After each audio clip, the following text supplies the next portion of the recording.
Virginia, 1984. A cold rainy night in the maternity ward of Norfolk General Hospital kicked off the strangest disappearance in the state's medical history. 3 newborn babies vanished just hours after being born. No witnesses, no cries, only empty cribs and the choked sobs of 2 desperate mothers. The manhunt dragged on for weeks. The FBI jumped in, the media went berserk, but then everything sank into silence, as if those 3 tiny lives had never existed. For the next 40 years, 2 families lived in doubt and guilt. One mother held her child without being sure it was hers. Another woke up every morning with a question that never got an answer. Where is my child? Scattered clues, a hospital bracelet, a missing nurse's file, weren't enough to light up the darkness shrouding the case. Then one day, a chance DNA test reignited a storm buried for nearly half a century. Names thought to be at rest were spoken again. Sins thought forgotten rose from the shadows, and the truth, when it finally emerged, not only rocked the state of Virginia, but made the entire United States wonder how many other children have been swapped, and how many families are living with a truth that isn't theirs. Before we dive into this seemingly impossible case, let us know where you're watching from, and don't forget to hit subscribe, because the story you're about to hear will change the way you look at justice, memory, and motherhood. On the night of April 10, 1984, spring rain fell lightly on the glass roof of Norfolk General Hospital, the coastal Virginia city. Under the dim blue fluorescent lights, the maternity ward hallway was eerily quiet, with only the beeps of fetal heart monitors and the sparse footsteps of nurses echoing. In room 312, Sarah Daniels, 28 years old, had just given birth to a handsome baby boy named Evan Michael Daniels. She was exhausted but happy, her hand gently touching the soft newborn blanket beside her. 2 rooms away, Rebecca Rosenthal, 31 years old, was being monitored after an early twin birth. The 2 tiny babies, Jack and Jill, lay side by side in incubators under warm lights. 3 mothers, 3 tiny lives born on the same quiet night, seemed as ordinary as any other shift. Around 3 a.m., when the hallway lights flickered from a power glitch, night shift nurse Linda Caldwell, 27 years old, quietly entered room 312. She wore a white blouse with a name tag glinting in the light, whispering that she needed to take baby Evan to the temperature check area. Sarah, drained from labor, just nodded and drifted off. 10 minutes later, when she woke up, the crib beside her was empty, the room door ajar, the rain outside falling steadily like a drumbeat into the growing panic in her chest. Sarah called for the on-duty nurse, no answer. She stepped into the hallway, dim yellow lights casting shadows on the cold white walls, everything dead silent.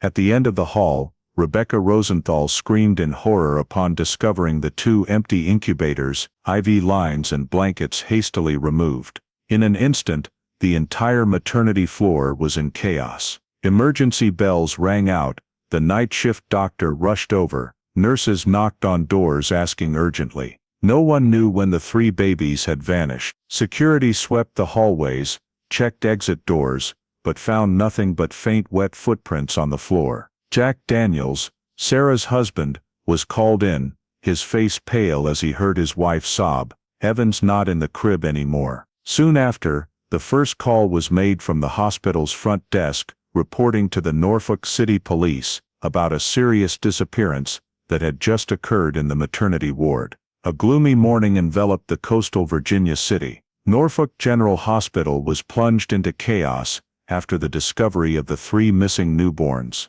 The 3rd-floor hallways were sealed off, city police and security personnel combed every room. The new mothers were moved downstairs for safety. In the chilly room, Sarah Daniels sat motionless on the bed, clutching the newborn blanket tightly, no tears left to cry. In the room across, Rebecca Rosenthal was sedated, her husband standing in the hallway with a dazed look. Everyone waited for answers from those in charge, but no one could say a word. When local police arrived, the maternity ward was fully cordoned off. All night shift staff were required to stay for questioning. Meanwhile, forensic officers examined every tiny detail, the empty crib, wet footprints, a scrap of fabric on the floor, and the emergency exit lock picked with a legitimate key. No signs of break-in, no witnesses seeing anyone leave with newborns. The hospital's camera system had only a few black and white units in the main hallways, and the footage from the power outage time was interrupted. The only notable clue was a woman's shoe print on the damp tile floor in front of the back door. The case quickly exceeded local police capabilities. The FBI field office stepped in, sending Special Agent Mark Ellison, a veteran in child abduction investigations. He directed the setup of a temporary command center in the hospital parking lot, coordinating with the city investigative team.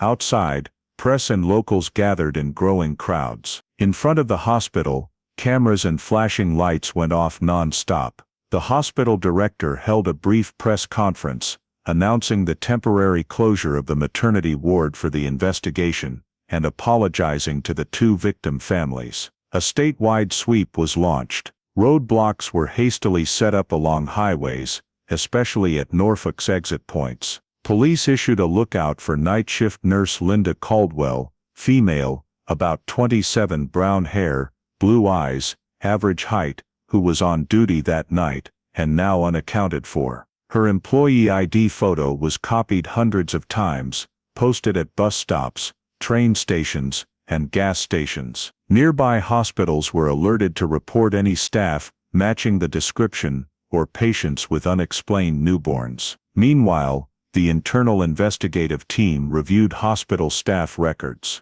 They discovered Linda Caldwell had been hired temporarily just a week before the incident, with no references and a sketchy background check. The address on her application belonged to an old boarding house. When police arrived to check, the room was empty, with only a few personal items and a handwritten note. "I wanted to give the children a better life." No one knew if the note was a justification, an apology, or just a sign of mental instability. In the early days, tip calls flooded in. People across the state claimed to have seen a young woman carrying babies at supermarkets, bus stops, rest areas. Each lead was thoroughly checked, but all dead-ended. Police also considered child trafficking, though no evidence pointed to any rings operating around Norfolk at the time. The two victim families were given temporary police protection and kept away from the media. Sarah Daniels stayed at the hospital for questioning and health monitoring. Every morning, she walked the third-floor hallway, pausing at the empty room where her son's crib had once stood. Jack Daniels barely spoke, just sitting in the waiting area. Rebecca Rosenthal was discharged to her mother's house, too frail and distraught to face the press. The media splashed the story on front pages, calling it Virginia's strangest hospital disappearance. Evening news repeatedly aired Linda Caldwell's image with the caption, "Wanted." The community was up in arms, with many volunteers joining the search, handing out flyers in neighborhoods and bus depots. Mothers statewide expressed fears, prompting other hospitals to beef up security and change newborn handover procedures. A week passed, and the investigation was at a standstill. No trace of Linda Caldwell, no reports of any woman with newborns leaving the city. The scant evidence, like the shoe print, staff ID, and handwritten note, wasn't enough to reconstruct the full event. All leads ended at the back emergency exit, where sea wind carried in the damp, musty smell from that rainy night. In the final meeting at the command center, Special Agent Ellison admitted there was no breakthrough yet. He requested expanding the search beyond state lines and archiving the file in the FBI's long-term watch list. The Norfolk disappearance was officially classified as a federal infant abduction,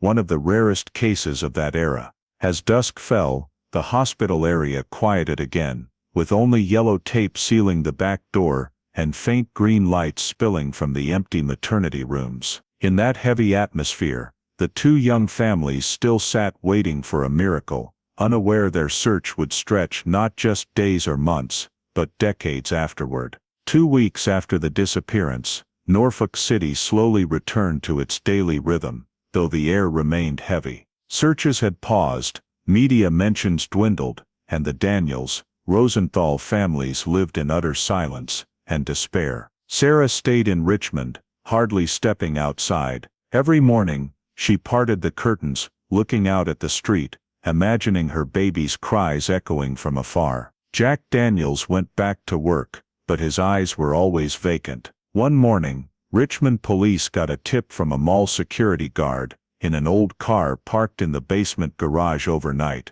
there were baby cries. When they opened the door, they found a boy wrapped in a light blue blanket, next to a still warm bottle of milk, and a handwritten note. "His name is Evan. Please take care of him." Police immediately notified the FBI and Norfolk General Hospital. Every detail, age, weight, hair color, small birthmark on the nape, matched the description of Evan Daniels. Sarah was invited to identify him. Seeing the baby in the nurse's arms, she burst into tears. That face, those eyes, the golden fuzz of hair, it all matched her memory perfectly. Jack stood beside her, speechless. Doctors confirmed the physical traits matched, and a blood sample was being sent for testing. The press broke the news instantly. Norfolk miracle, boy returns. The whole state seemed soothed after days of gloom. A press conference was held in front of the hospital. Reporters crowded to snap photos of Sarah holding her son in tears. The police spokesperson said, "Preliminary test results show a high match, but investigations would continue to verify the child's origins." The community believed the missing nurse, Linda Caldwell, might have had a change of heart and secretly left the baby in a safe place. Articles began portraying her as a mentally disturbed woman, but one with a conscience. The Daniels family was advised to take the baby back to Richmond to stabilize their spirits. The once silent small house, now filled with baby cries, laughter, and hope. Jack cleaned up the old nursery, hanging a family photo of 3 from before the tragedy. Sarah held her son all night, feeling like her life had been returned. Norfolk General officially thanked the community and announced enhanced newborn security. However, a few details left some investigators uneasy. The child's blood type was A, while both Sarah and Jack were O. The newborn bracelet on the baby's wrist had markings that didn't fully match the hospital's standard. The matchup was deemed highly probable, but DNA tech at the time wasn't advanced enough to confirm. Despite the doubts, everyone wanted to believe the best, that baby Evan was back. The public embraced the good news like a real-life fairy tale. The press wrote of the miracle of motherhood, of the miraculous survivor from the Norfolk General disappearance. Many sent congratulatory letters, gifts, even showed up at the Daniels' door to bless them. Police hotlines went quiet. The case was temporarily closed, with only the search for Linda Caldwell left as procedure. Meanwhile, the Rosenthal family still had no word on their missing twins. Rebecca sent Sarah a thank you note for sharing the hope, though her heart ached. She believed if one child returned, the others would be found too. The two families kept in touch, but never mentioned that rainy night again. Time passed, and things gradually eased. The image of Sarah holding the baby became a symbol of parental faith and patience. The press stopped covering it. The community believed the disappearance was over, and Linda Caldwell, though uncaptured, would likely never return. Sarah devoted all her time to her son, believing fate had brought him back. Yet in the quiet nights, hearing the wind rustle outside the window, she still couldn't sleep. There was something vague in the baby's eyes, a familiar yet strange feeling, as if she were holding someone else in her arms. But every time she saw him smile, the doubts melted away. For Sarah and all of Virginia, what seemed a tragic story had a happy ending. No one suspected that the truth was just beginning. After the baby boy was returned, the Daniels family home overflowed with joy. The press called it the miracle in Virginia. Sarah Daniels tried to believe that the nightmare was over, but as the emotions settled, a simmering unease began to rise. At first it was just small details. The blood type of Evan didn't match his parents' records, the eye color was different, and the genetic test results puzzled the doctors. Sarah brushed it off, assuming it was a clerical error. But at night, as she watched her son sleep, She felt like she was holding a stranger. Meanwhile, Rebecca Rosenthal, the mother who lost her twins Jack and Jill, refused to give up. She sent dozens of letters to the police, the FBI, and even Norfolk Hospital, requesting updates on the case. Each letter was a tiny hope that her 2 children were still alive somewhere. The FBI re-examined the hospital records. Linda Caldwell, the nurse in charge of the nursery, had left Norfolk just a few days after the abduction, citing going to North Carolina to care for her mother. No one verified it, and all the addresses she left were fake. When the police traced her, Caldwell had completely vanished from all administrative data. Sarah Daniels was invited to confirm medical information. She honestly admitted her strange feelings toward the child. This report was kept confidential, but it opened a new line of investigation. There might have been a baby switch at the hospital. Upon reviewing birth certificates and shift logs, investigators discovered several irregularities, different handwriting on the baby's wristbands, some records hand-altered, and the morning summary, only listing 2 newborns, despite earlier reports of 3. Signs of intentional tampering were clear. The media began to suspect. Newspapers headlined "Miracle" or "Medical Mix-Up," stirring public outrage. Norfolk Hospital tried to reassure, but internal rifts began to form. A few former nurses revealed that Linda Caldwell had suffered severe depression after a miscarriage in 1983, but management ignored it to avoid scandal. Rebecca Rosenthal believed that the pain of losing a child had driven Linda to act. She wrote in her diary, "If she ever lost a child, she might want to replace it with mine." From then on, Rebecca believed her 2 children, Jack and Jill, might have been switched or taken elsewhere. Sarah Daniels gradually withdrew. She avoided the press, refused all interviews, living quietly with Evan. Though she cared for and nurtured him with all her love, deep down, she knew something was wrong. Every time she heard her son laugh, Sarah felt both happiness and guilt, as if living a borrowed story. During that time, Virginia police quietly continued searching for Linda Caldwell. A federal wanted notice was issued, and Linda's photo was sent to neighboring states. But the identification technology of the time was too primitive, with no national database for cross-checking. The search efforts gradually fell silent. A final internal report concluded, no evidence that Caldwell left Virginia via public transport, possible use of false identity, or assisted escape. That document was sealed and forgotten in the file archives for decades. By year's end, both families were exhausted. The Rosenthal home placed photos of their 2 children on a small altar, lighting candles weekly. The Daniels lived in silence, shunning the public. Sarah still held Evan close, but the void between them was never filled. On long nights, Sarah wondered, if my child is somewhere else, will someone else love him as much as I love this child? That question haunted her for years to come, and that instinctive doubt would become the key to reopening the case nearly 40 years later. After the initial uproar, the Norfolk abduction case seemed to fade into silence, until a series of anonymous calls sparked new hope. Multiple witnesses claimed to have seen a woman in nurse's scrubs, carrying 2 newborns in towns around the Tidewater region. One person in Newport News said she stopped at a gas station,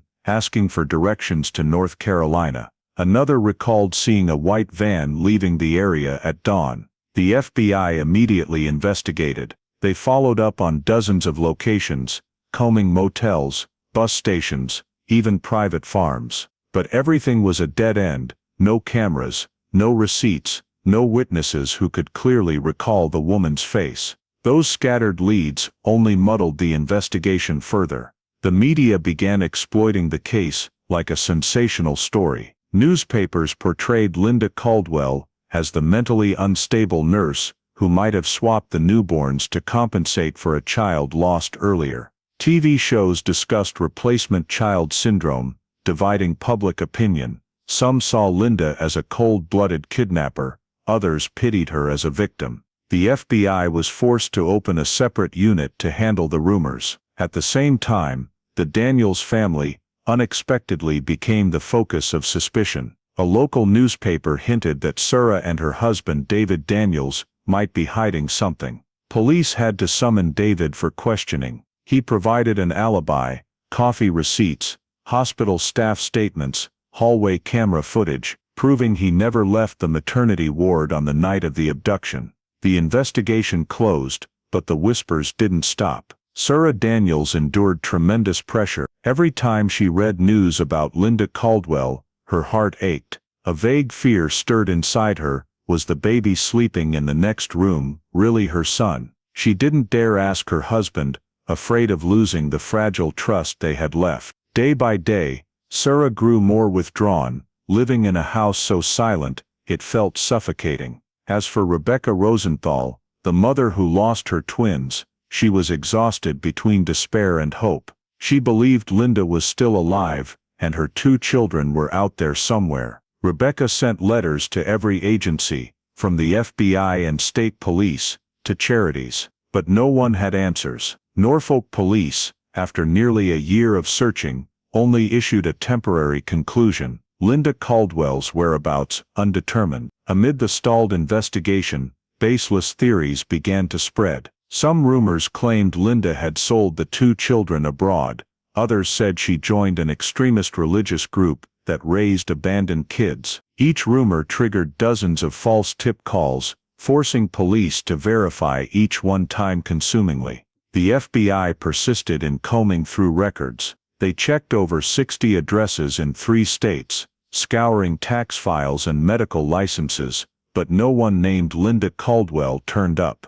An internal report concluded, suspect may have changed identity or received help leaving the state. The document was archived afterward, unnoticed. While the investigators hit dead ends, the 2 families plunged into crisis. Rebecca and her husband, Michael Rosenthal, grew distant. He believed their 2 children were dead, while she still believed they were alive. She lit candles every evening, while he silently watched the flames die out. On the other side, the Daniels home was no better off. David tried to stay calm, but felt insulted by his wife's doubts about their biological child. They talked less, avoiding each other's eyes. The child, Evan, grew up in a chilly atmosphere thick with suspicion. By year's end, the FBI released a nearly 50-page summary. Results: no new evidence, no suspect, no signs of ransom or baby trafficking. The case remained open but without full-time investigators.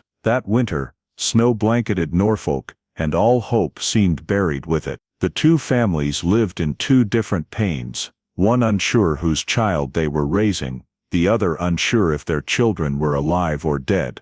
Between those 2 worlds, the name Linda Caldwell gradually vanished from headlines, lingering only in dusty old files, waiting for the day when the truth had enough strength to speak. After more than a year with no progress, the abduction of 3 newborns at Norfolk General Hospital had cooled in the public's eye, but the FBI refused to close the file. A new investigative team was formed, led by Special Agent Mark Dyer, known for spotting details others missed. His task: re-examine all 1984 birth records from scratch. Dyer and his team dug deep into hundreds of sealed documents from over a year prior. Medical files, shift logs, maternity statements, security reports. Many papers lacked signatures or had altered timestamps. A few had been manually replaced, scrambling the timeline of events. Dyer sensed something was being hidden, but there wasn't enough evidence to charge anyone. While combing the archives, a technician stumbled upon a VHS security tape labeled "Night Shift, February 1984. When played, the footage was blurry, colors streaked. In the fluorescent-lit hospital hallway, a female figure in white pushed a stroller past. She paused for a few seconds outside the nursery door, then vanished from frame. No audio, no second angle. Everyone believed it was Linda Caldwell, but the tape was too poor for identification. The tech team tried enhancing frames, but only got a blurry streak of light. The final report stated, insufficient data to determine identity. The seemingly crucial lead proved useless. Undeterred, Dyer had the full list of night shift staff rechecked. Of the 17 people, only Linda Caldwell couldn't be contacted. Her tax records ended right after the incident, with no new activity in other states. The woman had vanished completely from the national system, as if she'd never existed. Police expanded the search to North Carolina, Tennessee, and Maryland, checking Caldwell-named addresses, but all were bogus. A post office employee once claimed seeing a woman resembling Linda pick up mail in North Carolina, but verification showed it was just a namesake. The hunt didn't advance an inch. Meanwhile, public interest waned. Newspapers moved to new cases, and the story of the 3 missing children was mentioned only sporadically as a distant tragedy. Norfolk General Hospital resumed normal operations,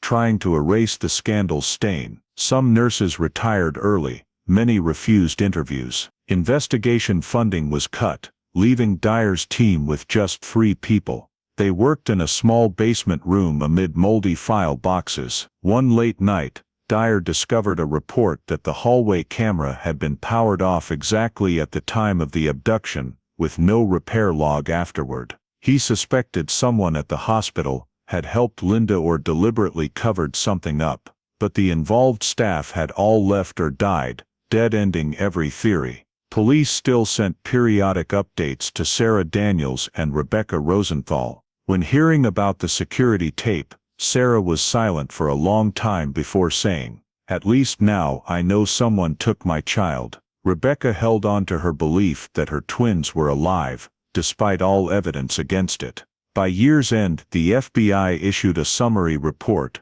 no new evidence discovered. Recommend archiving file pending advanced analysis technology. A small but fateful note, because that phrase would pave the way for the DNA investigation nearly 40 years later. Early the following year, the investigative team was officially disbanded. All documents were sealed under code hash NOR 1984C and transferred to federal storage. At the report's end, Agent Dyer hand-wrote a brief line: "If technology one day speaks to the past, revisit this case." The name Linda Caldwell gradually faded from memory, but in a dusty box in the FBI Norfolk archives, the old tape remained intact, the sole surviving evidence of the night 3 children vanished, waiting to be awakened nearly 40 years later.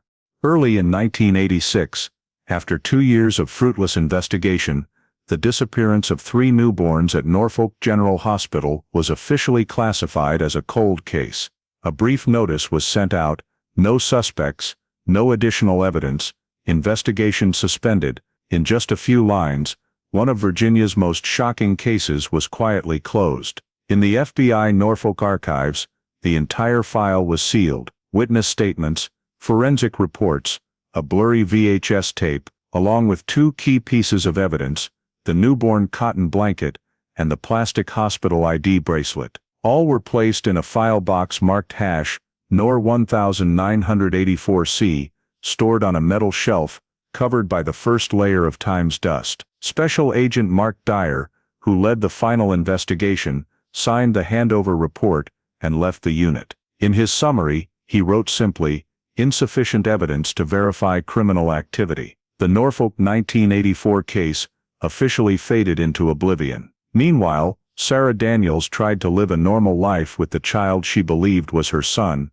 Evan. The boy grew quickly, well-behaved, but every time she looked into his strange blue eyes, Sarah's heart tightened. She had considered a DNA test once, then backed off. Because if the results showed she had raised someone else's child, she didn't know if she could bear it. Sarah and David Daniels' marriage gradually grew cold. David wanted to forget, but Sarah couldn't. She was haunted by the unanswered question, "Where is my real child?" On sleepless nights, she often sat by the crib, stroking the child's hair as tears fell. On the other side, Rebecca Rosenthal clung to her faith. She refused to leave Virginia, even though her husband, Michael, wanted to move away to start over. Every week Rebecca went to St. Paul's Church, lighting 2 candles for Jack and Jill, the twin children who had vanished. The ultrasound photo of the twins was kept in her Bible, its edges worn from years of handling. She was certain that as long as she prayed, one day they would return. Michael no longer believed in miracles. He quietly burned the old newspaper clippings, closing off everything related to the case. The couple lived under the same roof, but separated by a wall of pain. For him, losing the children was the end. For her it was just an ellipsis yet to close. Linda Caldwell's name gradually faded from collective memory. No tax records, no driver's license, no medical files. She vanished from every system. In the FBI's notes, Linda's name remained only as a footnote, primary suspect, untraced. Occasionally, FBI rookies flipped through the Norfolk 1984 case as a lesson in unsolvable crimes. In investigative circles, it was mockingly nicknamed the vanishing nurse.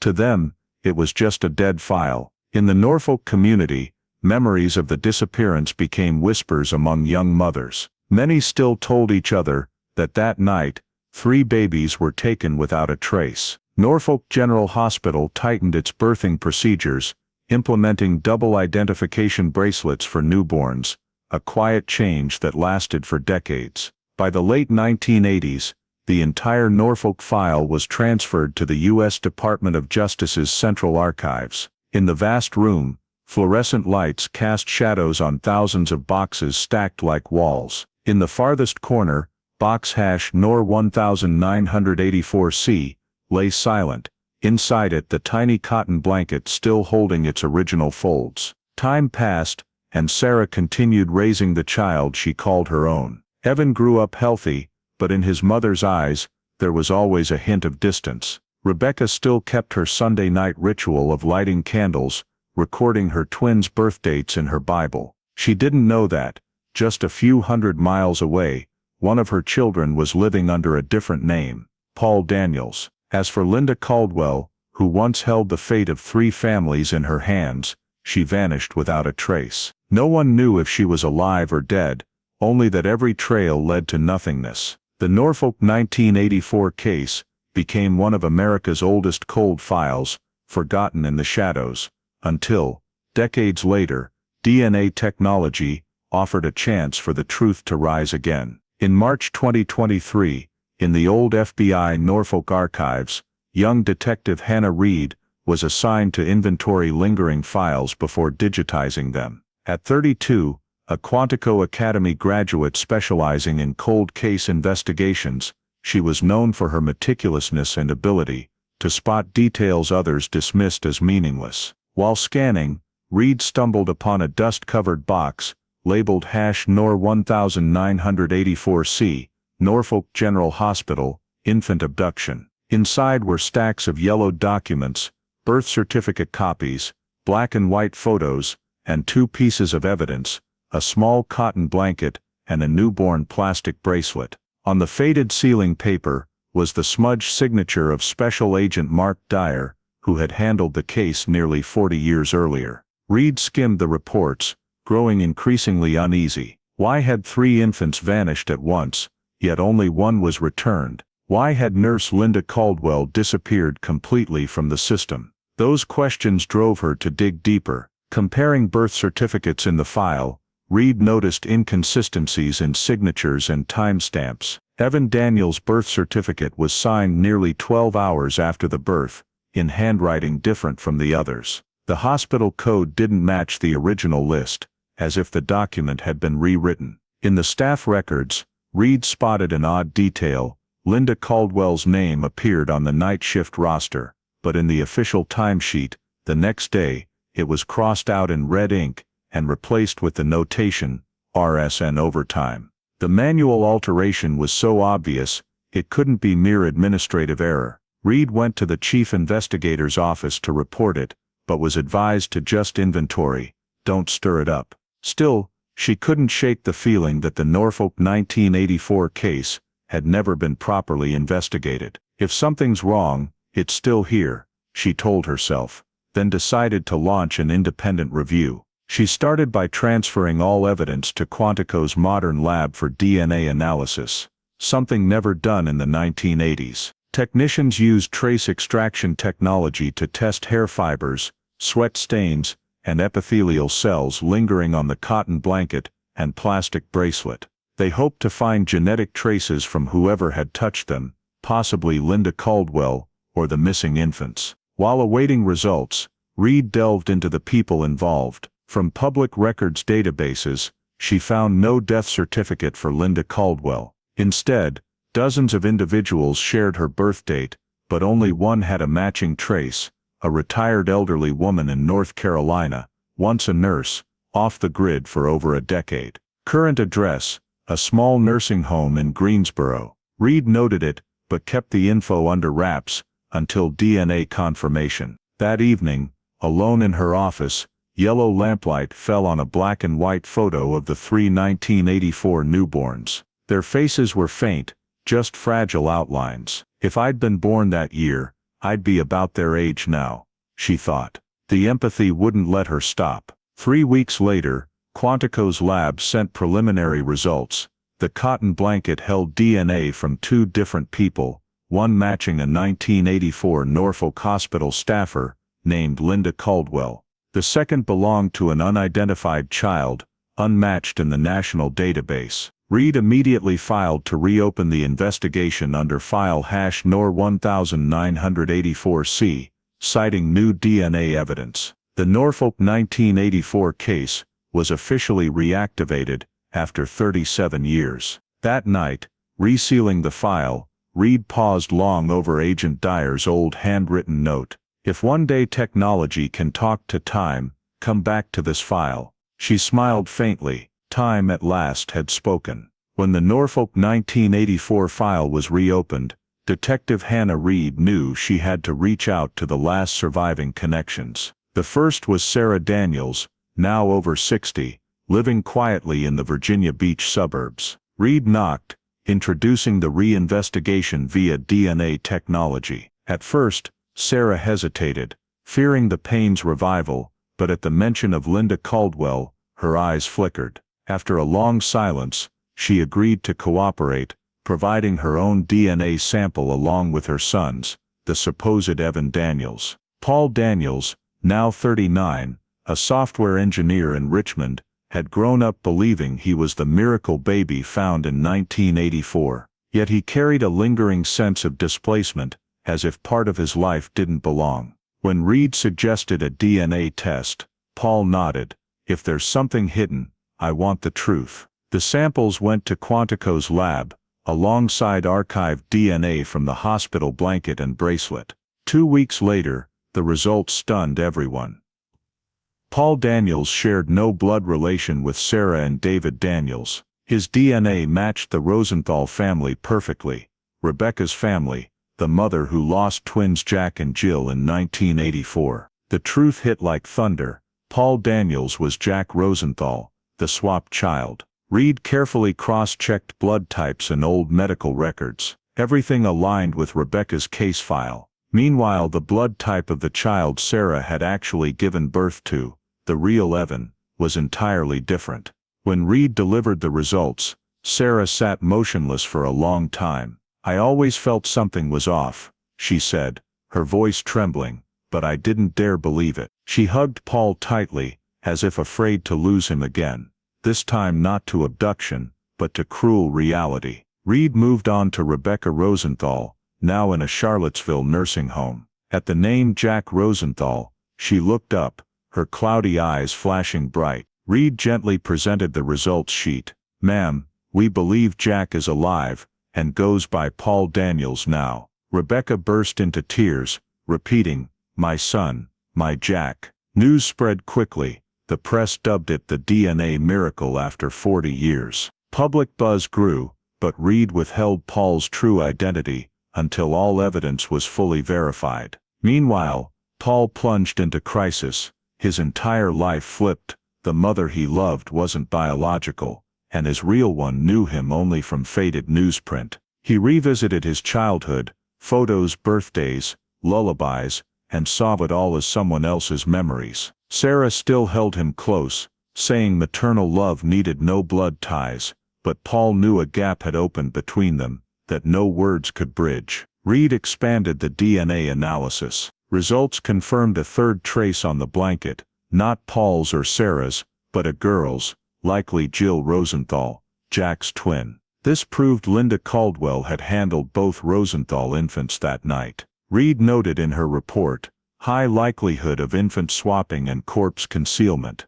The first DNA evidence cracked open the door to 4 decades of buried truth. As info reached the Department of Justice, file #NOR 1984C shifted from cold case to active investigation. All old evidence was resealed and sent to Quantico for further forensics. For the first time in 40 years, the FBI held scientific proof that Norfolk wasn't mere disappearance, but deliberate kidnapping. When asked if she resented raising the child for so long, Sarah Daniels just shook her head slightly. "No, I only hate that night." And Rebecca Rosenthal, in a rare lucid moment, told a reporter, "If I could see him, I'd say just one thing. Mom waited too long for you." Reed stood between the two mothers, 2 lives swapped by one wrong act. She knew this was just the beginning. DNA had spoken, but the truth about Linda Caldwell, the key to every answer, still lurked in shadow. Signing the report, Reed recalled Agent Dyer's scrawled note on the old file, "If one day technology can talk to time, come back to this file." 40 years later, time had answered with tiny but mighty strands of genes, stronger than any testimony, enough to pull the case from darkness back into light. After the DNA results confirmed that Paul Daniels is indeed Jack Rosenthal, Detective Hannah Reed and the forensic team at Quantico officially launched the deepest phase of the investigation. Objective: to precisely determine what Linda Caldwell did on that fateful night of the disappearance at Norfolk General Hospital in 1984. Reed requested backups and restorations of all birth records and shift logs from the hospital. Amid the yellowed papers, she discovered several signs of tampering. In the birth list for the night of February 8, 1984, the names of 2 mothers, Sarah Daniels and Rebecca Rosenthal, were crossed out and overwritten with different codes. The newborn gender column was hand-altered. The handwriting didn't match. "This isn't a recording error," forensic expert Dr. Elaine Morrow said, "but deliberate interference." 3 births occurred less than half an hour apart. Evan Daniels was born at 11:42, the twins Jack and Jill Rosenthal 12 minutes later. All 3 were under Linda Caldwell's care. That meant Linda had full access to all 3 newborns during the same shift. When cross-referencing times, Reed noticed a 26-minute gap in the nurse's log, right in the window of the disappearance. The forensic team continued analyzing the cotton blanket and plastic bracelet, evidence preserved for nearly 40 years. The results confirmed Linda Caldwell's DNA, along with genetic markers from 2 different children, 1 male and 1 female. This proved Linda had held 2 children of different genders that night, most likely Jack and Jill. From here, a new hypothesis formed: Linda Caldwell had swapped 2 newborns between 2 delivery rooms. According to the old hospital blueprint, Sarah Daniels and Rebecca Rosenthal's rooms were directly opposite each other, just a few meters apart. Linda could easily move back and forth between the 2 rooms, carrying a bassinet or wrapped blanket without drawing attention. She could have swapped the bracelet labels, then carried the 2 healthiest babies, Evan Daniels and Jack Rosenthal, out of the nursery, leaving behind the frail Jill. Cross-referencing medical records, Reed noticed that Jill Rosenthal's name appeared only once in the night shift log, then disappeared entirely from the morning summary. The note "Infant unstable, no cry."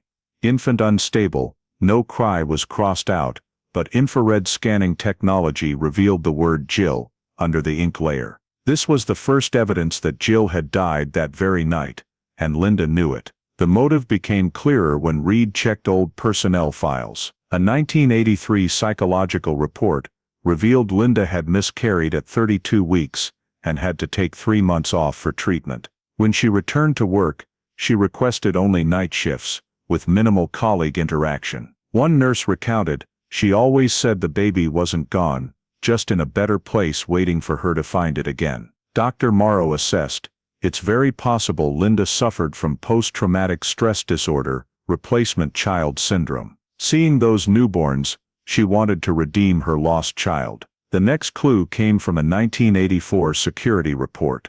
A security guard reported seeing Linda leave through the side gate around 1 a.m., carrying a large cloth bag, claiming it was medical laundry. The timing matched the gap in the shift log.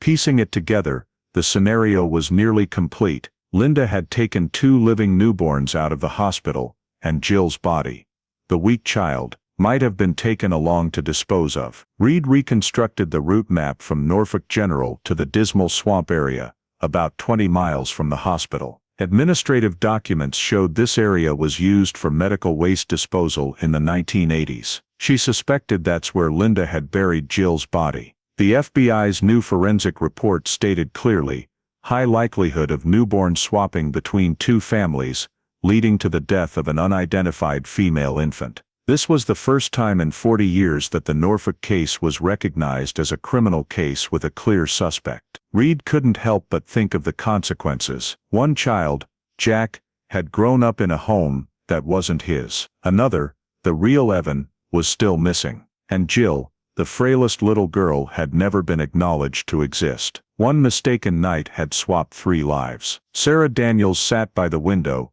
looking at the child she had raised for nearly 40 years, now known as Jack Rosenthal. Now I understand why his eyes always seemed distant, she said, but I've never stopped loving him. As for Rebecca Rosenthal, upon hearing that one of her 2 children was alive, she quietly said, if he's happy, I don't want to take him back.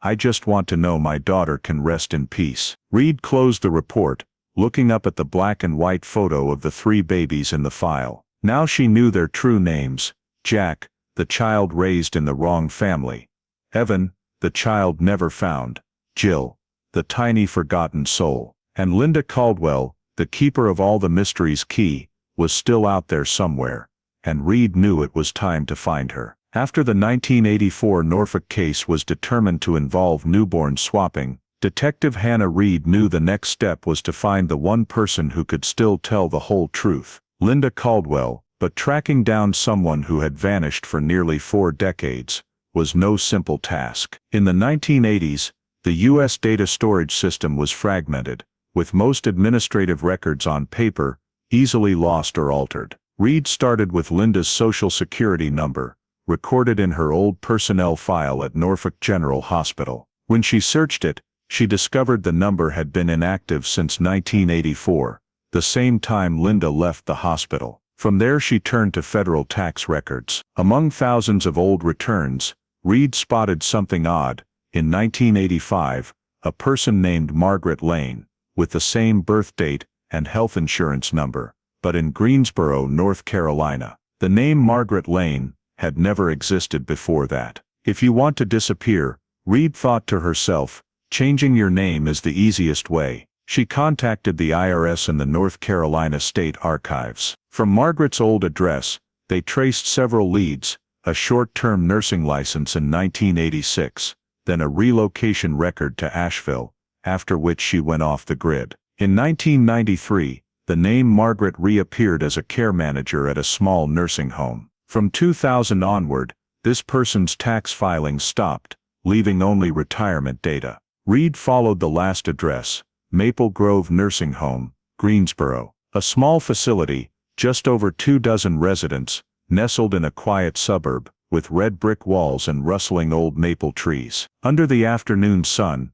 the faded sign read, "Since 1989. When she flashed her badge and inquired, the shift nurse checked the list and replied, "We have an elderly lady named Margaret Lane, 79 years old. She used to be a nurse, now she's frail, doesn't talk much." Reed's heart raced. She was still alive. She requested permission to visit, but was told she's resting, no visitors. Reed patiently waited. In the meantime, she discreetly observed her surroundings. At the communal dining table, there was a half-used tray. On it, a water glass and a white plastic toothbrush labeled M. Lane. Reed asked to take the item for standard medical hygiene testing. As she left the nursing home, she carefully sealed the item and sent it straight to the Quantico lab. 3 days later, the DNA results arrived. The first line left Reed stunned. The sample matches 100% with the DNA on evidence from the 1984 Norfolk General Hospital case. No doubt left, Margaret Lane was Linda Caldwell. Reed immediately reported to the FBI and requested identity verification warrants. She also asked the task force to surveil the nursing home area to prevent any escape. When the agents arrived, they found the silver-haired old woman, gaunt-faced, sitting in an old wheelchair, gazing out the window. In the room, on the bedside table, there was still an old black-and-white photo of the newborn nursery at Norfolk General Hospital. Reed stepped in, trying to keep her voice steady. "Miss Linda Caldwell." The woman didn't respond, just turned, her cloudy eyes lighting with a flicker of recognition. A moment later, she whispered, "That name, I haven't heard it called in a long time." No more words were needed. Reed knew she had found the woman the whole country had once hunted. The agents read the search warrant and seized all documents, journals, personal items. On the headboard was a small notebook, with scattered entries in a shaky aged handwriting. 3 babies. One cried, one smiled, one was silent. I just wanted to keep them safe. Those lines carved into Reed's memory like knife cuts. Everything in the case, the suspicions, hypotheses, pain, finally converged on one flesh-and-blood person, sitting quietly before her. As Reed left the nursing home, she paused at the front porch. Afternoon sun filtered through the maples, a gentle breeze rustling the dry leaves. 40 years, and now the woman who had plunged 2 families into silent hell had been found. That evening, Quantico's end-of-day report was sent to the Department of Justice. The final note read, "DNA confirms suspect Linda Caldwell is alive, residing in Greensboro, North Carolina." Case reopened at federal level. The 1984 Norfolk case officially entered a new phase, and Hannah Reed knew the next chapter would be the confession. After confirming that Margaret Lane was Linda Caldwell, Detective Hannah Reed immediately requested the reopening of all evidence files related to the 1984 disappearance. The old evidence was transferred to the Quantico Forensic Division lab, sealed in faded cardboard boxes, the lids still bearing faint ink stamps. Cold Case, Norfolk General Hospital. While the forensics team inventoried, Sarah Daniels proactively contacted Reed. Her voice trembled over the phone. "I have something the police once said wasn't needed. I've kept it for 40 years. The next day, Reed visited Sarah's home in suburban Richmond. The small house, dusted by time, walls covered with photos of Evan, from infancy to adulthood. On the table, Sarah placed a thin cotton blanket and a white plastic bracelet, both yellowed with age. "This is the hospital blanket they wrapped around him when they handed him back to me," she said softly. "I washed it, but the antiseptic smell never faded. And this bracelet, I found it in the medical kit when he came home." No one explained why there were 2, one labeled Daniels, boys, and one unnamed. Reed gently lifted the items, bagged them in fresh evidence bags, and sealed them on the spot. She knew these could be the final key to proving Linda Caldwell had swapped the babies. At Quantico, the forensics team worked for hours. Under the microscope, fibers on the blanket revealed tiny traces of epithelial cells, DNA, that could survive decades if kept dry. From the plastic bracelet, technicians also found old sweat residue stuck in the inner groove, too faint for the naked eye, but sufficient for analysis with next-generation sequencing, NGS DNA technology. 3 days later, Reed received the results. DNA on both the blanket and bracelet matched perfectly with the sample from Linda Caldwell collected at the Greensboro nursing home. No doubt, Linda had directly handled and carried these items on the night of February 8, 1984. The second result was even more shocking. DNA of Evan Daniels, the person the whole country had known for 40 years, matched the Rosenthal lineage, the bloodline of Rebecca and Chester Rosenthal in Maryland. Paul Daniels, the name that man had carried for nearly half a lifetime, was actually Jack Rosenthal, one of the swapped twins. Reed held the analysis report in her hand, silent for a long time. Every final piece had clicked into place. She could envision the entire horrific night. Linda Caldwell, in her white nurse's uniform, quietly carrying two healthy babies. Evan and Jack, out of the nursery, leaving the frail Jill gasping in the bassinet. When she stepped out of the hospital, perhaps Linda believed she was rescuing the children from a fate she imagined. But with that act, she had destroyed 3 families and the destinies of 3 innocent lives. Reed sent the report to the FBI along with all genetic comparison data. The lead forensic noted in the minutes, Linda Caldwell's DNA traces found on evidence submitted by the adoptive mother.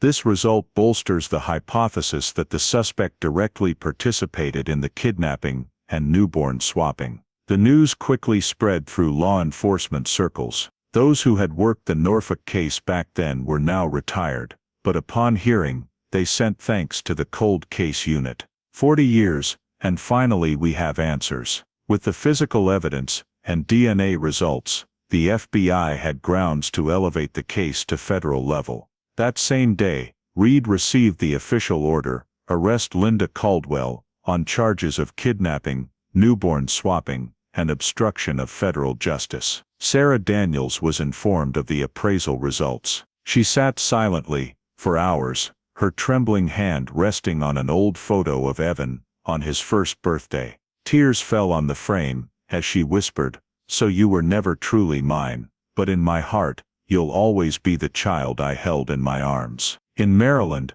Rebecca Rosenthal heard the news in the hospital, her aged eyes welling with tears. She whispered, "Jack, my son, finally, Mom knows you're alive." The tears of 2 mothers in 2 different states merged in one tragedy, and in the fragile comfort that the truth had finally come to light. And for Hannah Reed, the case now had a name, a person, evidence. Only the confession was missing, and she knew the next step would bring it all to closure, where justice had to be served, even if it was nearly half a century late. Early morning mist blanketed the narrow road leading into Maple Grove Nursing Home in Greensboro. Detective Hannah Reed, along with 2 FBI agents, entered the old red brick building, the place they believed Linda Caldwell, the nurse who vanished 40 years ago, was living under an alias. In the second-floor room, the silver-haired woman sat in a wheelchair, a tray of cold breakfast in front of her. When the door opened, Reed appeared with the arrest warrant. She read slowly, "Miss Linda Caldwell, you are under arrest for the kidnapping and swapping of newborns at Norfolk General Hospital in 1984. Linda looked up, her cloudy eyes showing no surprise. She asked softly, "Have you found them yet?" Reed replied, "All of them." Without another word, Linda fell silent, her hands trembling slightly. The police handcuffed her, read her Miranda rights, and led her out of the room. No resistance, no protests of innocence, just a heavy silence, as if she had known this day would come. The FBI vehicle left the nursing home in silence, but the news spread so quickly that within less than an hour, headlines blared across digital news sites. FBI arrests former nurse in 1984, Norfolk triple newborn disappearance. TV stations replayed old photos, hospital corridors, the nursery, that year's newspaper headlines, 3 infants vanish without a trace. The nation was stunned. In Richmond, Sarah Daniels sat in front of the TV, watching footage of the frail elderly woman being escorted. She whispered, "40 years, I don't know whether to be angry or pity her." In Maryland, Rebecca Rosenthal burst into tears. Clutching a photo of her twins Jack and Jill, she said through sobs, "Finally, someone has told us why." In the conference room at the FBI Richmond headquarters, Reed presented the chain of evidence, DNA results, physical exhibits, shift logs, witness statements, and confirmations from 2 families. Each fact fit together like the final puzzle piece closing the case. The director read the conclusion, "With irrefutable DNA evidence, suspect Linda Caldwell is charged with kidnapping, swapping newborns, and manslaughter of a female newborn." The Norfolk 1984 case is officially reopened for prosecution. That same day, the U.S. Department of Justice issued a press release. Major newspapers ran 40-year cold case, Justice returns to Virginia. Social media buzzed with shared old images and fervent comments. One person wrote, "Justice sometimes arrives late, but it never disappears." At the Greensboro Detention Center, Linda Caldwell was placed in a special unit due to her frail health. When Reed entered the interrogation room, she sat still, eyes gazing out the window. "I just wanted to help them," she said softly. "I didn't mean to kill anyone." Reed didn't respond, only placing a photo of the three children, Jack, Evan and Jill, in front of her. Linda stared at it for a long time before closing her eyes. A tear fell, mingling with the deep wrinkles on her cheek. Outside, a swarm of reporters gathered. Former patients from Norfolk that year emailed the FBI, sharing memories of the kind nurse. They said they couldn't believe Linda could commit such a crime, but evidence doesn't lie. The case file was stamped in red, reopened, suspect in custody. All exhibits, from the cotton blanket to the hospital bracelets, were transported to a secure storage vault in Quantico. Hannah Reed looked out the office window, seeing the afternoon sun on the rooftops. She knew the case wasn't over. The arrest was just the first step. The trial of truth lay ahead, where both Linda Caldwell and the Daniels, Rosenthal families, would confront the past they once wanted to bury. After 40 years, the Norfolk 1984 case officially emerged from the shadows, closing the longest manhunt in Virginia history, and opening the final chapter of justice. In the FBI interrogation room in Greensboro, Linda Caldwell sat in silence for nearly 2 hours. Across from her was Detective Hannah Reed, who had pursued the Norfolk 1984 case to its end. The fluorescent lights cast down, illuminating every wrinkle on Linda's aged face, like indelible scars of time. Reed began gently, "Miss Linda, we have the DNA results. Do you want to talk about the night of February 8, 1984? A long silence. Then Linda nodded faintly. Her voice was hoarse, trembling. I still remember everything. That night, I was alone on duty in the nursery. All three babies had just been born, crying weakly. The little girl was the smallest, blue and limp. The doctor said she wouldn't make it through the night." Reed stayed silent, letting her continue. "I had lost a child," Linda went on, her eyes vacant. "The doctor said it died before it could even be born.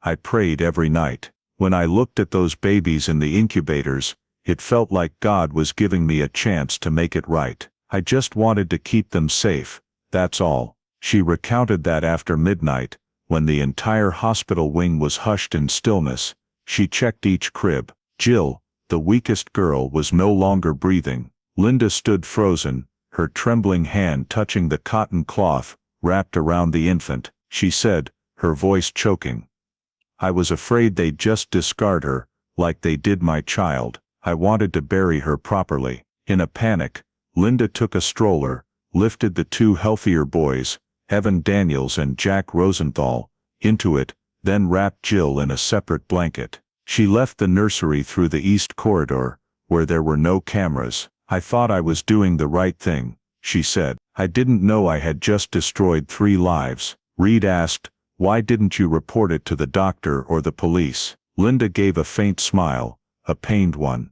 "Because I knew they wouldn't believe me. They'd say I was suffering from postpartum psychosis. I just wanted those 2 babies to live, to be loved." She explained that in the early dawn, she left Norfolk General Hospital, driving south with the 3 infants. By the time she reached Dismal Swamp, Jill was stiff and cold. Linda stopped the car, dug a small hole at the water's edge, and placed the baby's body there. "I promised I'd come back," she said through tears. "I didn't think I was doing anything wrong." Afterward, Linda drove farther, handing the 2 boys to a kind woman at a roadside gas station. She agreed to care for them for a few days. Linda believed that once things settled, she'd return to retrieve them. But just days later, the news exploded everywhere.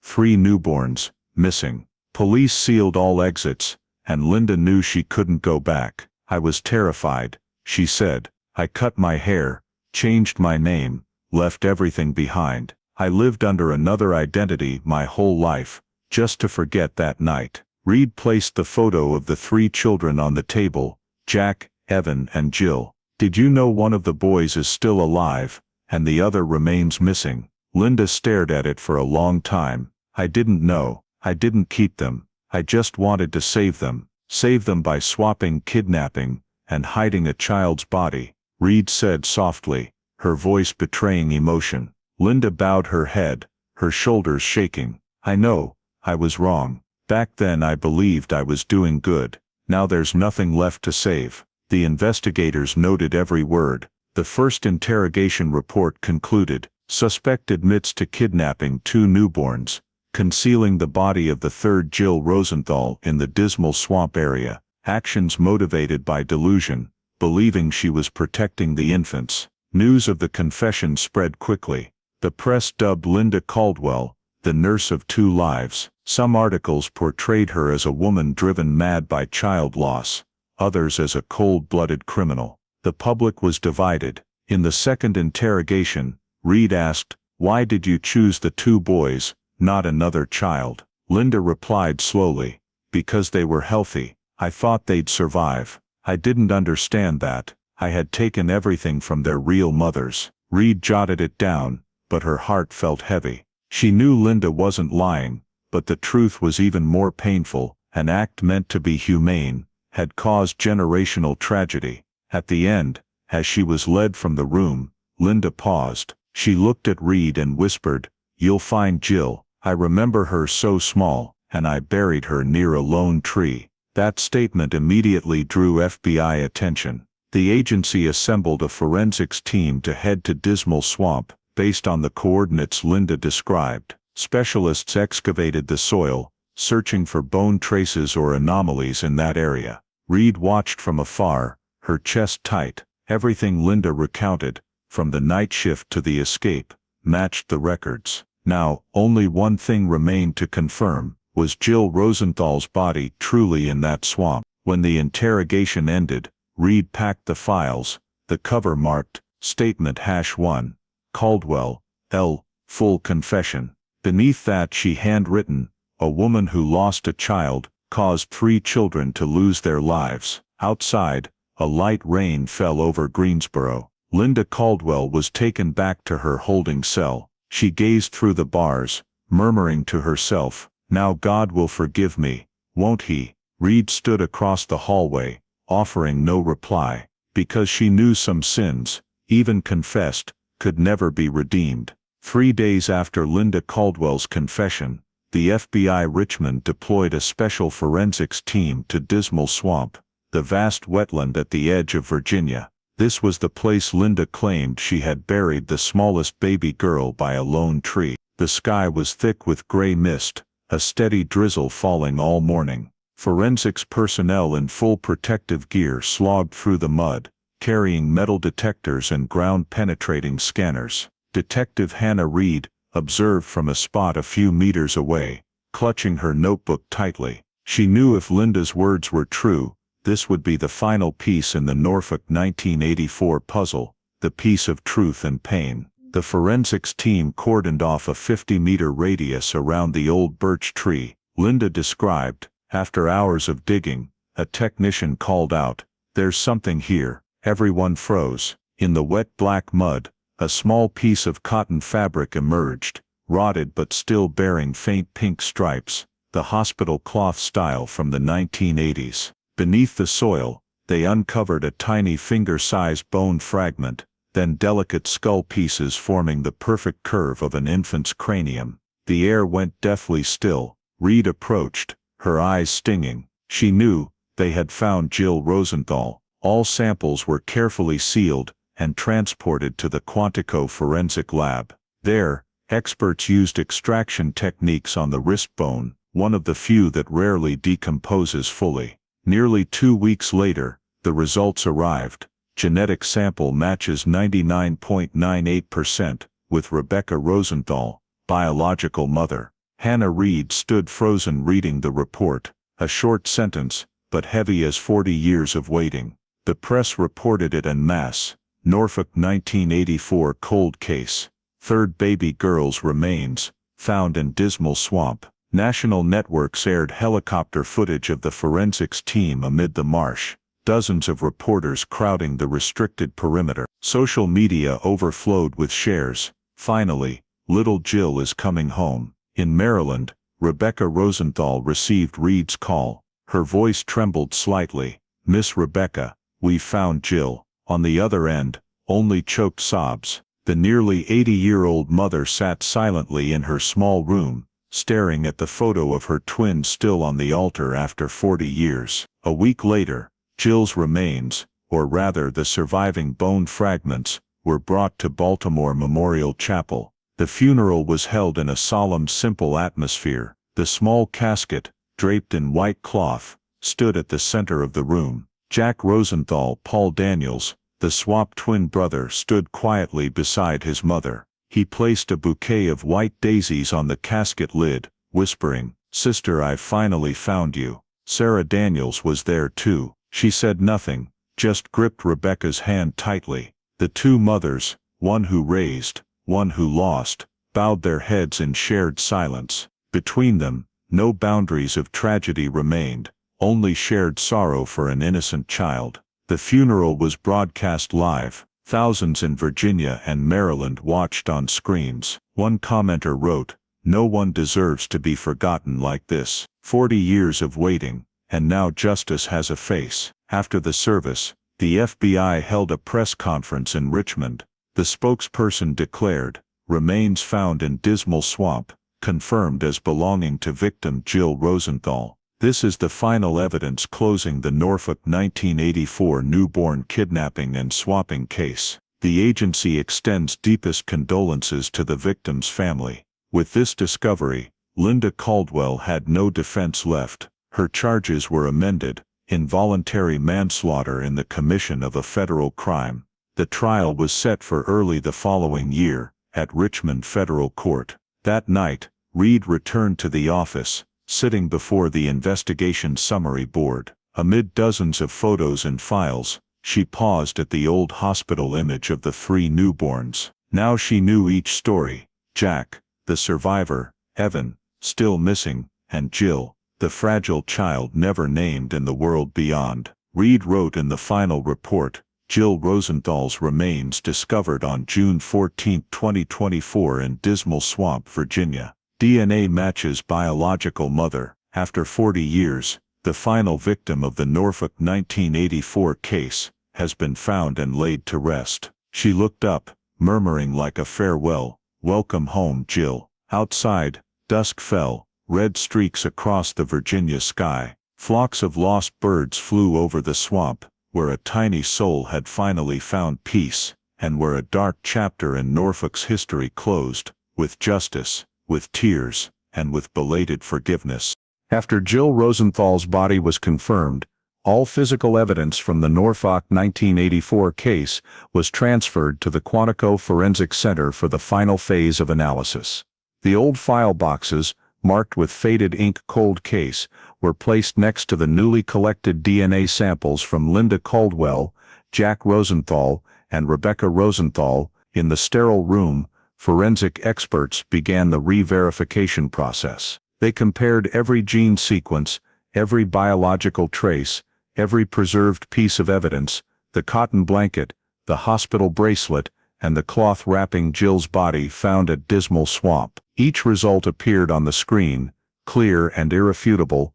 All bore Linda Caldwell's DNA, intermingled with the genetic markers of the three Daniels and Rosenthal children. A comprehensive report exceeding 200 pages was completed after nearly a month of analysis. The Quantico Center's opening conclusion line read, "The physical biological evidence and suspect testimony fully match. The Norfolk General Hospital 1984 case is determined to be the kidnapping of two newborns and the unintentional manslaughter of one female newborn." When Hannah Reed received that report, she stood silently for a long time. On her desk, photos from the swamp crime scene, DNA comparisons, and old notes lined up into a complete timeline. Finally, the entire puzzle after 40 years had fallen into place. The FBI held a brief press conference in Richmond. The spokesperson read the conclusion to the media: the Federal Bureau of Investigation officially closes the Norfolk 1984 case on the investigative front. All forensic results confirm Linda Caldwell's criminal actions led to the death of victim Jill Rosenthal and the swapping of the remaining 2 newborns. Justice has been served after 40 years. The news aired live nationwide. The press called it one of the longest DNA-solved cases in U.S. history. On television, images of Dismal Swamp appeared like a symbol, the place that buried the sin, now evidence of the truth. Reed returned to Quantico to sign the investigation closure documents. In the storage room, she watched the evidence that had followed the case for 4 decades being resealed. Each item was now not just evidence, but a witness to an era when technology wasn't advanced enough to deliver justice sooner. The head of forensics, Dr. Elaine Morrow, placed her hand on the thick file stack and whispered, "No miracles, just patience and faith that the truth always exists somewhere in every DNA molecule." Reed nodded. She knew there was no victory in this case, only belated justice, and the people who had traded their youth, tears, and memories to achieve it. The next day, the Norfolk 1984 file was closed with red ink stamped "Case closed, verified by DNA evidence."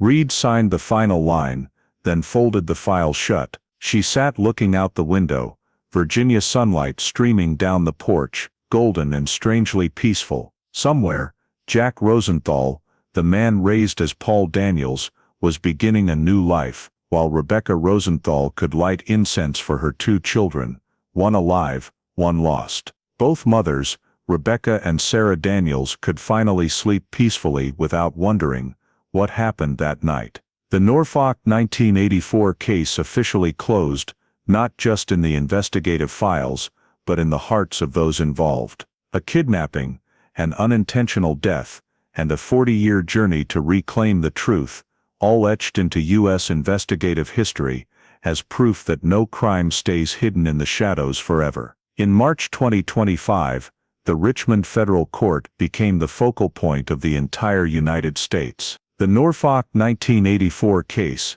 one of the most mysterious and longest-running newborn kidnappings in U.S. history, was brought to public trial after 40 years buried in cold files. From dawn, dozens of TV news vans packed the square in front of the courthouse, long lines of people queued up, reporters clutching mics jostling for spots. Morning headlines blared across papers: "Cold Case Norfolk, the final trial, Linda Caldwell, the nurse who changed 3 lives." Inside the courtroom, spectator seats were packed. Linda Caldwell, now 79 years old, was wheeled in. Her face gaunt, silver-white hair, eyes weary, but still holding a strange pride. As she passed, camera flashes popped relentlessly. She had once been the model nurse at Norfolk General Hospital, now the defendant in a case shocking America. In the front row, Sarah Daniels and Rebecca Rosenthal sat side by side, the 2 women who had been victims of the same fateful night. No anger left, just the pain and exhaustion of years lived with the question, why? Beside them was Jack Rosenthal, the son raised with the wrong name, Evan Daniels, for nearly 40 years. He looked at the woman in the wheelchair, trying to find in her the answer to a childhood that wasn't his. The trial opened with a brief statement from federal prosecutor Mark Whitaker. He stood before the jury, his voice clear and resonant. "Ladies and gentlemen, this case is not just about a kidnapping, it's about the betrayal of trust.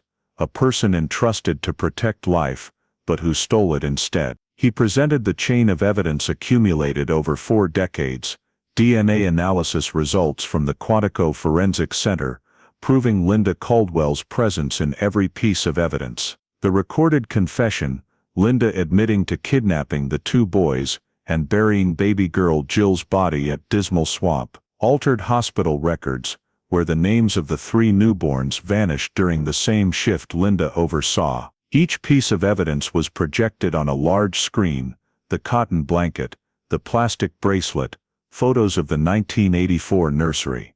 The room fell silent. Even seasoned journalists bowed their heads when the image of Jill's tiny bones appeared. For the defense, attorney Martin Devereaux tried to make a final argument.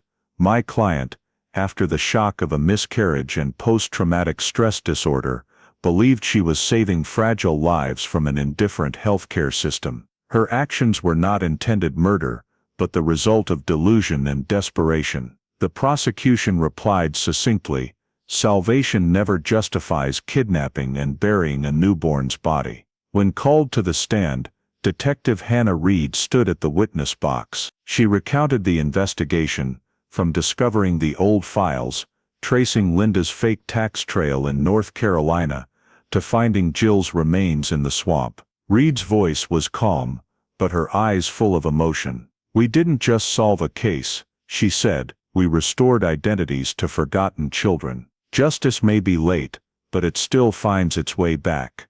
Many in the courtroom shed tears. Rebecca Rosenthal gripped Sarah's hand, whispering, thank her for not giving up." When Linda Caldwell was invited to speak, she sat up straight in her wheelchair, her cloudy eyes looking straight ahead.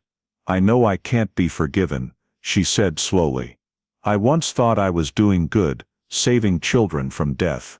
But I was wrong. I left a baby in the dark for 40 years. Not a day goes by that I don't hear her cry in my head." The room was deathly still. Even the prosecutor bowed his head. The jury took just over 2 hours to reach a verdict. The judge announced, "Linda Caldwell is found guilty of newborn kidnapping, identity swapping, and unintentional manslaughter. The sentence is life imprisonment without parole." No cheers, no applause, just sighs, like a breath of release after 40 years of holding it in. Linda sat motionless. As the police wheeled her away, she turned her head to look at the two women, Sarah and Rebecca. That gaze wasn't defiance, but like a plea for forgiveness. Sarah turned away, while Rebecca softly said through tears, "You took my child, but today, I bring her home." Outside the courthouse, reporters swarmed for footage. On the evening news, the anchor opened with a ticker across the screen. "Justice after 40 years, the Norfolk baby case ends." The final image was sunset light on the Richmond courthouse facade, where tree shadows stretched long. Against somber music, the announcer's voice rose, "Justice may be slow, but it never disappears." In the hallway behind the court, Hannah Reed watched the prison van carry Linda away. She knew the case was closed, but for those left behind, Sarah, Rebecca, Jack, justice wasn't just the sentence, but the ability to live on without fearing the past. She sighed, whispering to herself, "Finally, everything is back in its place." 40 years, 3 lives, 1 fateful night. Now Norfolk 1984 was no longer a mystery, but a reminder that truth always has its own voice, even when witnesses age and memories fade. When the Norfolk 1984 case officially closed, its echoes spread across America, not just because of the 40-year tragedy of loss, search, reunion, but because it forced society to confront gaps in the healthcare and justice systems. In Virginia, the governor signed the Rosenthal-Daniels Act, a comprehensive overhaul of newborn protection procedures. Under it, all infants must be fitted with biometric bracelets, with ID codes, and tracking chips within 1 hour of birth. Maternity wards are secured with safe access systems and 24-hour surveillance. Healthcare staff must undergo background checks and periodic psychological evaluations. The official health department report stated clearly, "A small error can trade for an entire lifetime." The lesson from Norfolk 1984. Norfolk General Hospital, where the tragedy began, underwent radical changes. It was renovated into a modern maternal child center, and right at the entrance lobby, a small bronze memorial statue was erected, a mother's hands cradling 3 children, 2 smiling, 1 sleeping peacefully. At the base, engraved in memory of Jill Rosenthal 1984, 1984, 1984, she brought them home. The dedication ceremony took place on an autumn morning. Rebecca Rosenthal, Paul Jack and Evan Matthew arrived together, carrying white flowers. Before the media cameras, Rebecca said briefly, "I lost a child, but she helped keep thousands of others safe." This is Jill's gift to the world. Applause rang out, many weeping. No longer pain, but release for all. Afterward,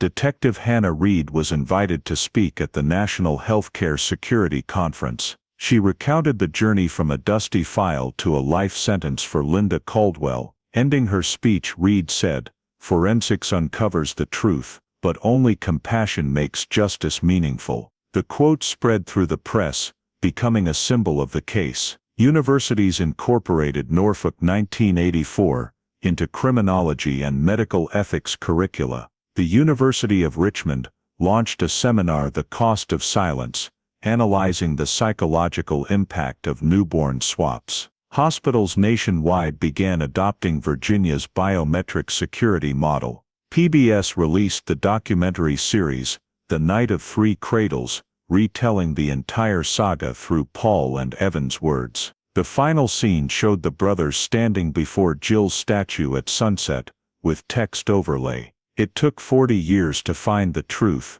and one lost child to bring everyone home. From then on, Jill's statue became a familiar stop for locals and medical students. Each year on February 8th, the day of the disappearance, the hospital hosted Virginia Newborn Safety Day. Rebecca was always there, bringing white flowers and a peaceful smile. "I come to say thank you," she said. "Thank you because our story is no longer a tragedy, but hope." In the Norfolk community, the case became a symbol of belated justice.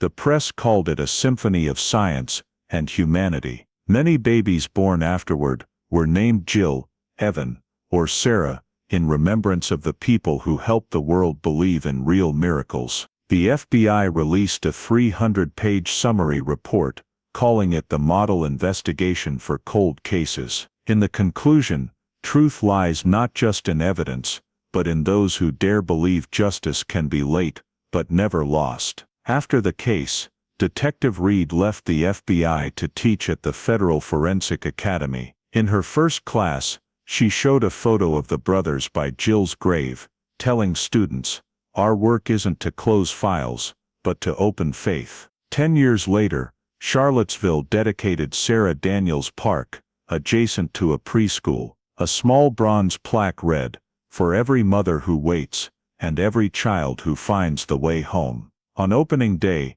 Paul and Evan arrived together. They walked the sun-dappled path, listening to children's laughter. Paul said, "Now Mom and Jill both have a place of their own." Evan replied, "And we have the duty to keep that memory alive." Many years later, the press still referenced the case as proof of the power of science and the human spirit. Norfolk was no longer tied to loss, but remembered as where justice was reborn. In the evenings at the park, lights illuminated Jill's small bronze statue, her eyes toward the sky, mouth in a smile. Below Sarah's words engraved, "When you find each other, Mom will smile from afar." People paused, touching the cool bronze, whispering prayers. A young mother passed by holding her child, murmuring, "Thanks to them my baby is safe." From the tears of one lost child, Virginia learned to love and protect better. And in the quiet night, beneath the gleaming bronze, under the lights, it seemed the clear laughter of Jill Rosenthal still echoed, the tiny child who made a whole world rediscover the light of truth and compassion. In today's U.S. context, the Norfolk 1984 story reminds us that justice and safety start with small habits and very everyday persistence. A faded hospital bracelet and an old cotton blanket that Sarah Daniels kept became key evidence at Quantico, helping Detective Hannah Reed match DNA, confirm Paul Jack, and find the real Evan, reminding us not to overlook storing files, documents, ultrasound photos, newborn ID tags. When having a baby, American families can proactively ask hospitals about rooming-in procedures, cross-check mother-child bracelets, monitor nursery access, and biometric tech, lessons reflected in the Rosenthal-Daniels Act. On the other hand, the tragedy began with a healthcare worker scarred by child loss. Safety policies need paired with mental health care for medical staff, encourage hospitals to have hotlines, depressions, occupational trauma screening programs. From the community side, the story proves the value of forensic science and resources for cold cases, support DNA budgets, STEM forensic education, because that's what brought Jill Rosenthal home and paved the way for reforms. Family is where resolution happens. Sarah's left-behind letter, the reunion between Rebecca, Paul, Evan, and Jill's memorial statue at Norfolk General remind us to practice accountable forgiveness, demanding transparency while allowing healing. Finally, when watching a documentary like The Night of Three Cradles or attending Virginia Newborn Safety Day, turn emotion into action, review family documents, teach kids safety skills, volunteer at NIKS. Late justice is still justice, as long as today we proactively protect truth, mental health, and the children around us. Thank you for joining us on the journey to uncover the truth in the Norfolk 1984 case, where love and justice finally met after 40 years. Don't forget to subscribe to the channel to keep following other cold case stories, where every small clue can reignite faith in justice and humanity.